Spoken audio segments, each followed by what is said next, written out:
Episode 181, Boys' Night. The shop owner continued his story. For its whole life, a swan would only have one partner until death. If one of the couple dies, the other would live alone. As he said that, the owner checked Jake and Serena's look before he continued. The jade stones on the swans are very similar. It's rare that two pieces would look so much alike. Look at their patterns. They are almost completely the same. Since Mrs. Robinson likes it, you should take it.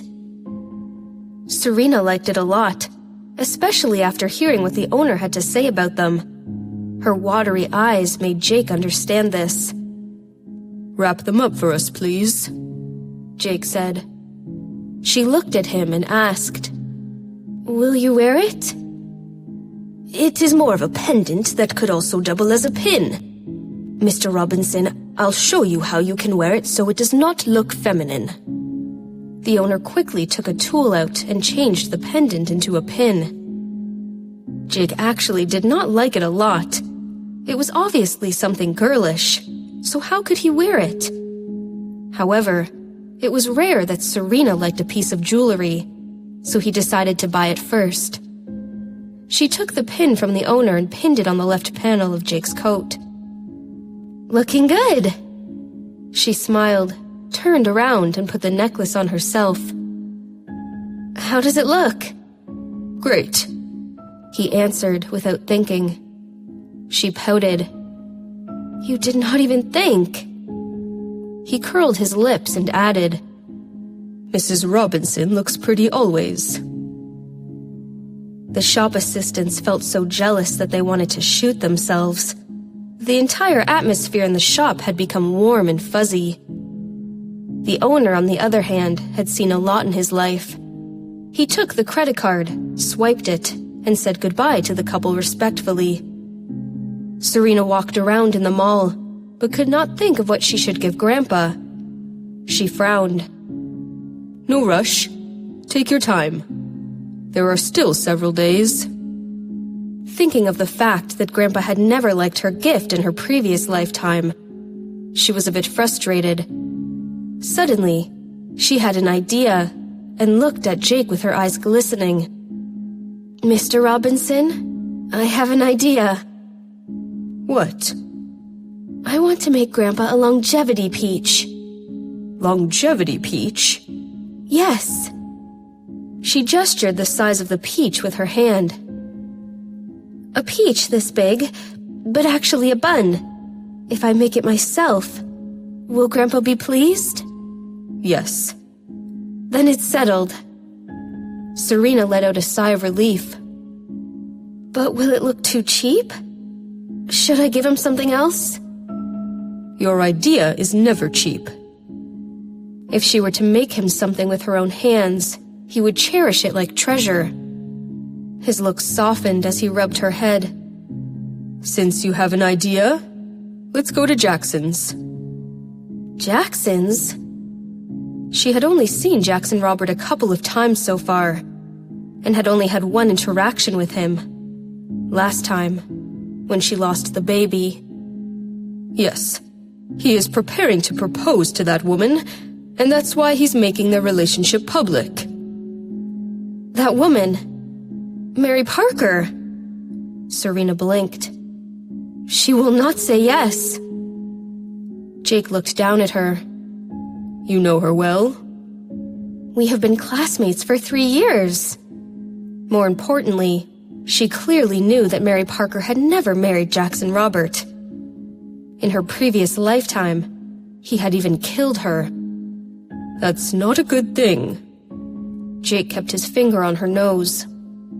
"Don't get too close to that woman. She's bad influence." Serena shrank back and held his hand. "Doesn't matter. You are the good influence." Flattered, he put an arm around her waist and said, "They're at the Grand Palace Hotel. Let's go." The Grand Palace was located at the center of the city, one of the entertainment properties that belonged to Jackson's family. When they arrived at Ludo, the club in the hotel, Jackson already had a woman in his arms who was singing karaoke with him. It was Mary Parker. They were singing a song by the band ABBA. It was a classic, and both of them sang pretty well. However, Drake Howard was sitting on the side like a fool, drinking a beer. Seeing Jake, Drake was first overjoyed. When seeing his wife following him, he suddenly collapsed on the seat. Going mad, Drake cried, "Why did I come here? Ugh!" However, no one listened to him.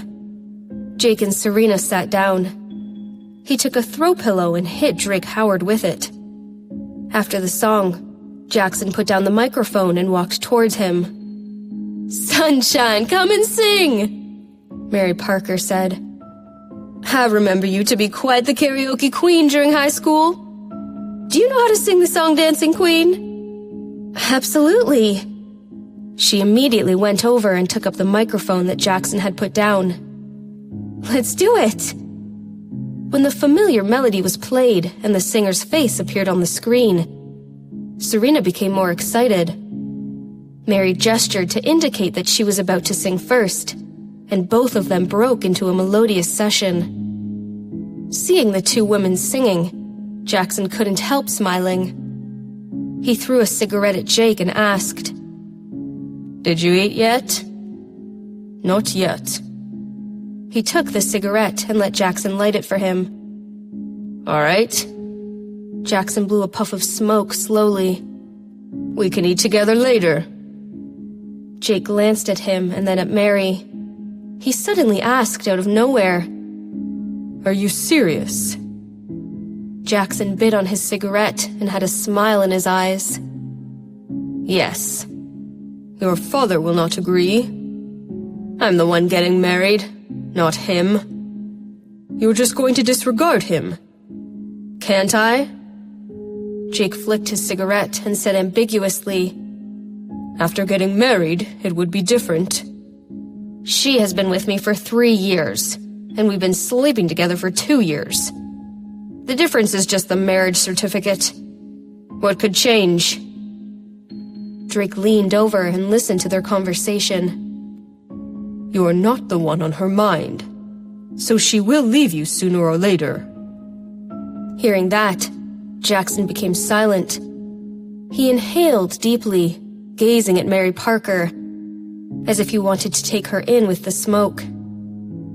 He had thought about this, but he was betting on the what if.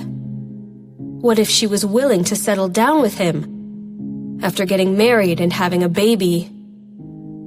"You should impregnate her first. With the baby, the marriage is much more natural, right?" Drake leaned in and said. Jackson glanced at him and said, "When I don't wear a condom, she takes pills. So if you wear a condom, she will not. Of course, they'll be unnecessary." Drake sneakily whispered, "Then you could wear a condom that has holes in it." Listening to this, Jake smiled and took a sip of his beer.